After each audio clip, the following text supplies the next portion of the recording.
पहले समय में गांव में न टेंट हाउस थे और न ही केटरिंग थी, तो बस सामाजिकता। गांव में जब कोई शादी ब्याह होते तो घर घर से चारपाई आ जाती थी। हर घर से थरिया, लोटा, कलछुल, कराही इकट्ठा हो जाता था और गांव की ही महिलाएं एकत्र होकर के खाना बना देती थी। औरतें ही मिलकर दुल्हन को तैयार कर देती थी और रस्म के सारे गीत गा देती थी। तब डीजे अनिल और डीजे सुनील जैसी चीजें नहीं होती थी और ना ही कोई ऑर्केस्ट्रा वाले फूहड़ गाने। गांव के सभी चौधरी टाइप के लोग पूरे दिन काम करने के लिए इकट्ठे रहते थे। हंसी ठिठोली चलती रहती और समारोह का कामकाज भी।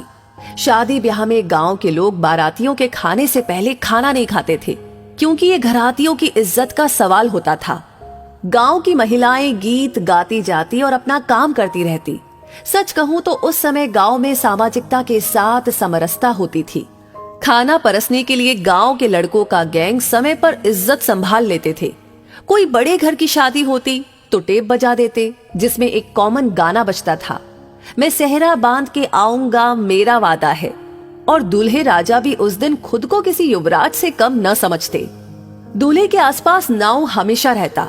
समय समय पर बाल झाड़ते रहता था कंघी से और समय समय पर काजल पाउडर भी पोत देता था ताकि दूल्हा सुंदर लगे।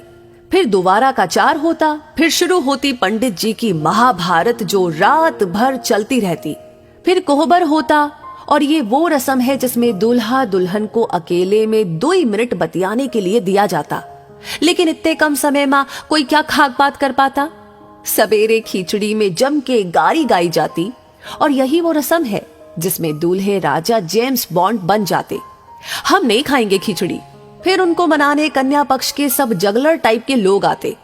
अक्सर दूल्हे की सेटिंग अपने चाचा या दादा से पहले ही सेट रहती थी और उसी अनुसार आधा घंटा की पौन घंटा रिसियाने का क्रम चलता और उसी से दूल्हे के छोटे भाई सहबाला की भी भौकाल टाइट रहती।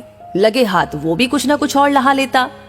फिर एक जयघोष के साथ खिचड़ी के गोले से एक चावल का कण दूल्हे के होठों तक पहुंच जाता और एक विजयी मुस्कान के साथ वर और वधू पक्ष इसका आनंद लेते। उसके बाद अचर धरुवा, जिसमें दूल्हे का साक्षात्कार वधू पक्ष की महिलाओं से करवाया जाता और उस दौरान उसे विभिन्न उपहार प्राप्त होते, जो नगद और श्रृंगार की वस्तुओं के रूप में होते।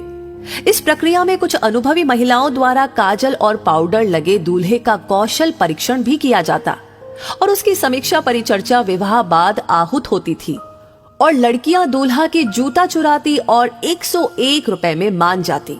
फिर गिने चुने बुजुर्गों द्वारा माड़ो यानी विवाह के कर्म कांड हेतु निर्मित अस्थायी छप्पर हिलाने की प्रक्रिया होती।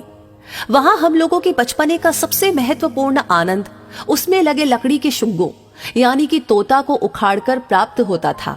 और विदाई के समय नकद नारायण कड़ी कड़ी 10 रुपए की नोट, जो कहीं 20 रुपए तक होती थी, वो स्वर्गिक अनुभूति होती कि कह नहीं सकते।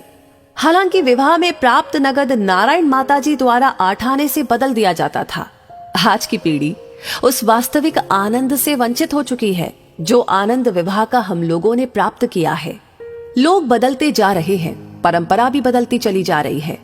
आगे चलकर ये सब देखने को मिलेगा कि नहीं, वो विधाता जाने। लेकिन जो मजा उस समय में रहा, वो मजा अब धीरे धीरे विलुप्त हो